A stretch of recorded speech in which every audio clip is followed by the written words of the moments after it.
TIL Thomas Jefferson once spent $1,400, in today's dollars, just to ship a stuffed moose to France to prove that America had large animals. That does not seem unreasonable, worth it to me. Didn't the French already have a well-established front in America and Canada at this point? Quebec City alone predates Lincoln by 200 years and there were plenty of moose and bears around it back then. This just seems like he was showing off.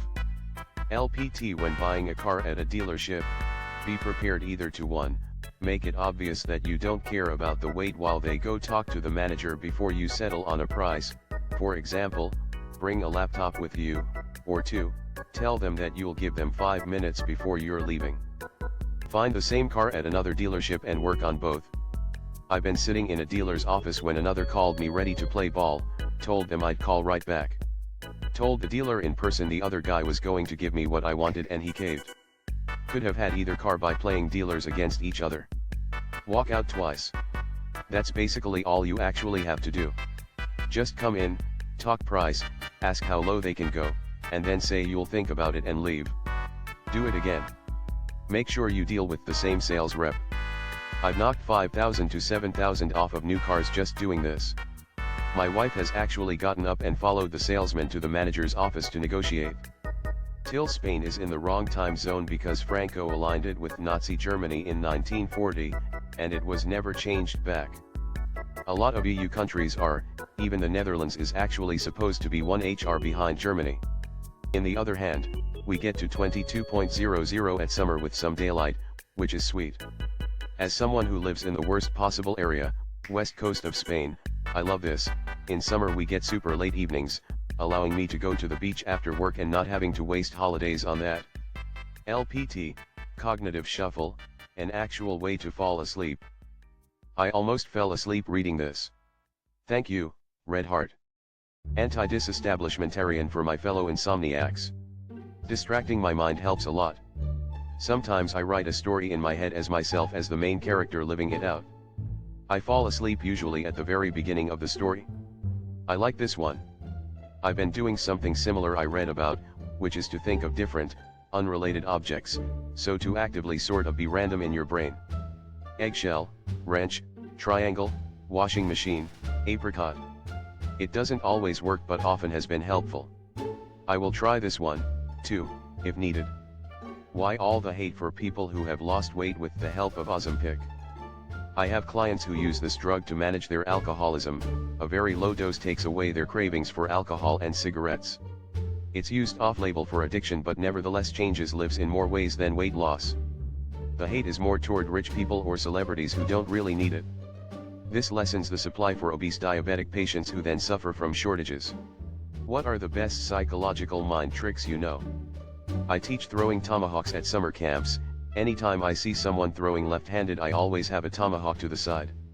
If they miss/don't get it to stick, I always make a little show of, oh, you're using the right-handed tomahawks while being left-handed, here try this one.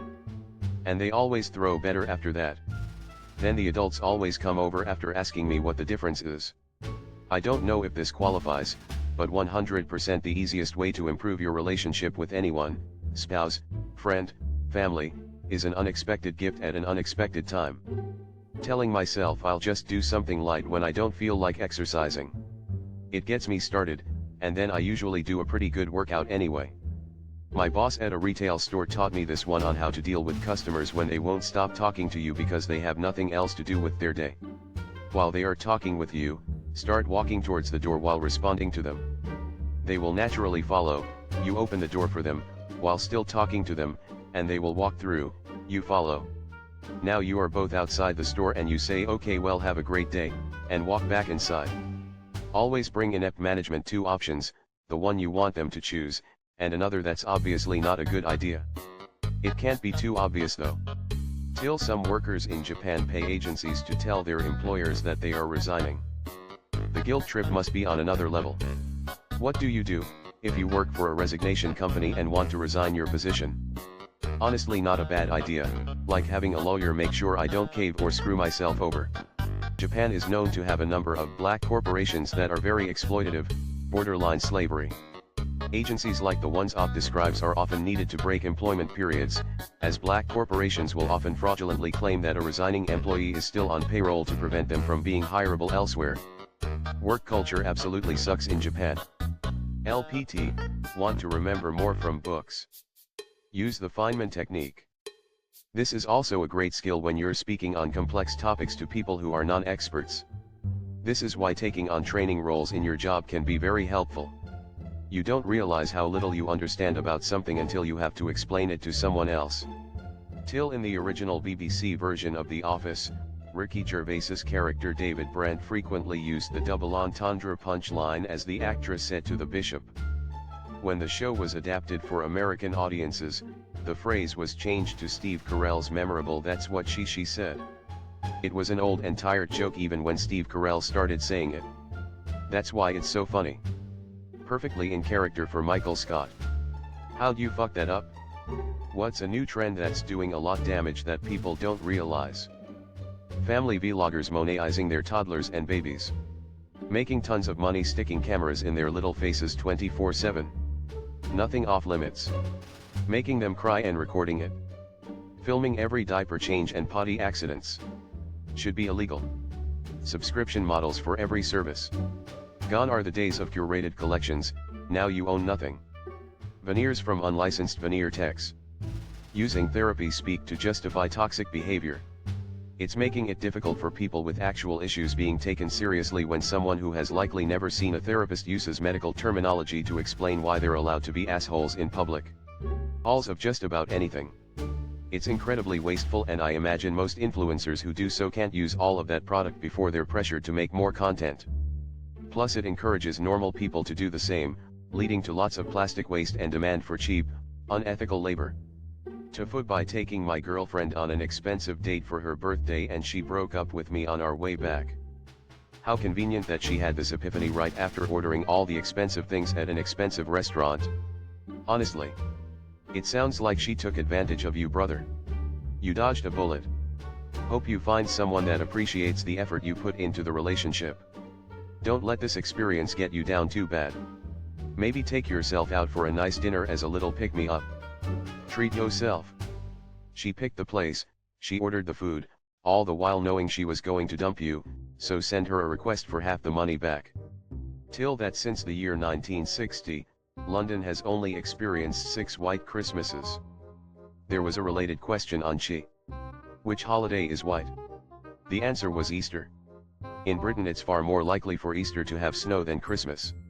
It snows most often in January/February, I think. All 3 big snows I've seen in London were in February. LPT. How to get a human on customer service calls.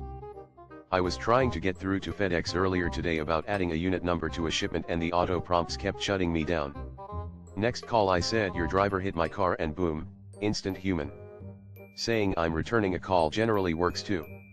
ATT and Xfinity response with this: you have exceeded the number of attempts, goodbye. Till in the 1960s, Aussie athlete Reg Spears mailed himself home from London to Australia in a wooden crate to make it back for his daughter's birthday. He endured delays, extreme heat, and flipped upside down in Bombay. Once in Perth, he broke out of a storage shed, hitched a ride, and made it home.